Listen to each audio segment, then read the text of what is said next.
我在学校里花了大量的时间来观察喜鹊和灰喜鹊。我曾经以为它们都叫喜鹊，是很相似的鸟，但实际上它们很不同。在鸦科下面，喜鹊属于雀属，而灰喜鹊属于灰喜鹊属。比起和乌鸦是近亲的大喜鹊，灰喜鹊和噪鸦的关系更近，看上去比较软萌一些。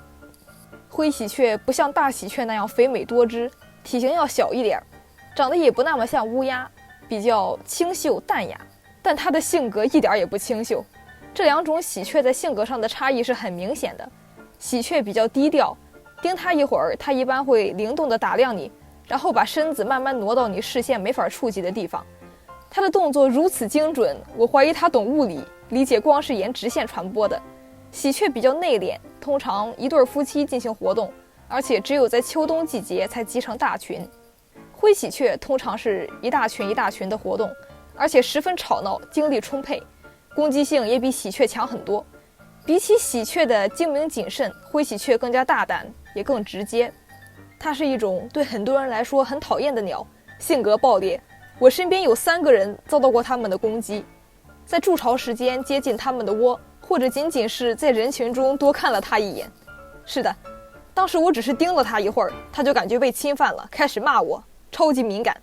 它们会嘎嘎嘎那样子发出警报，这样就聚集了一大群。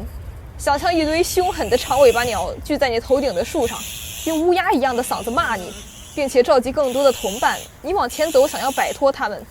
这时候还有源源不断的鸟补充过去，迎着你，然后从你头顶上俯冲过去，拍你的头顶，顺便在你身上撒点粪便，很不好受，对吧？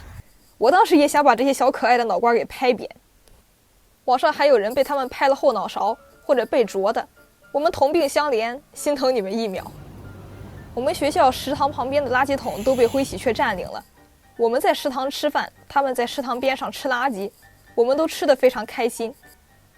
灰喜鹊不像喜鹊大爷那样在公园里面背着手散步，他们总是灵巧地跳来跳去，因为他们走路的能力不那么好。其实喜鹊是吃灰喜鹊的，毕竟喜鹊体型比较大，更有力气，而且什么都吃。灰喜鹊是集体养育后代的动物，它们互相帮助，看到别家的灰喜鹊孩子饿了，也随手去喂一把，这样整个族群的幼崽成活率更高。灰喜鹊不同于其他动物的一点是，它们有积极主动的利他主义的亲社会性，意思是它们会以低成本或者免费的方式去帮助其他个体。这种大智慧的奉献行为曾经被认为只属于人类。在相关的实验里边，渡鸦对其他渡鸦的利益无动于衷，寒鸦会在接到同伴眼神的时候帮忙拿食物，而灰喜鹊团结友爱，经常帮忙踩下控制杆，这样同伴就能吃到食物了。灰喜鹊小小的一只，看上去比较没用，但它可以被人工驯养，用来防治松毛虫。松毛虫很能吃，它可以把松林吃得光秃秃的，而且喜欢扎堆。千万不要去网上搜一群松毛虫吐丝把松树叶子包起来的图片，我已经有心理阴影了，太恶心了。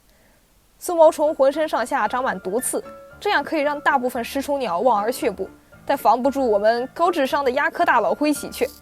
它会叼起毛虫，在枝干或者石头上蹭掉毒毛，然后再吃掉。松毛虫藏在树皮底下过冬，灰喜鹊就把它挖出来。松毛虫结茧，灰喜鹊就撕开松毛虫茧，揪出躲在里面的蛹来。松毛虫变成掉粉的大扑斗蛾子，灰喜鹊也照吃不误。关于灰喜鹊防治松毛虫，各种文献上说的是很厉害，我却怎么也找不到灰喜鹊捕食松毛虫的视频。如果在座的各位谁能找到的话，麻烦放个链接，我也挺好奇到底是什么样子的。下次灰喜鹊群聚不怀好意的大骂无辜人类时，还是躲得越远越好。毕竟他们对彼此越团结友爱互助奉献，对敌人也通常就是我们越不手下留情，而且还很容易记仇。被灰喜鹊骂的时候，我很怕他们，但心里还是觉得他们挺可爱的，说不定也很好吃。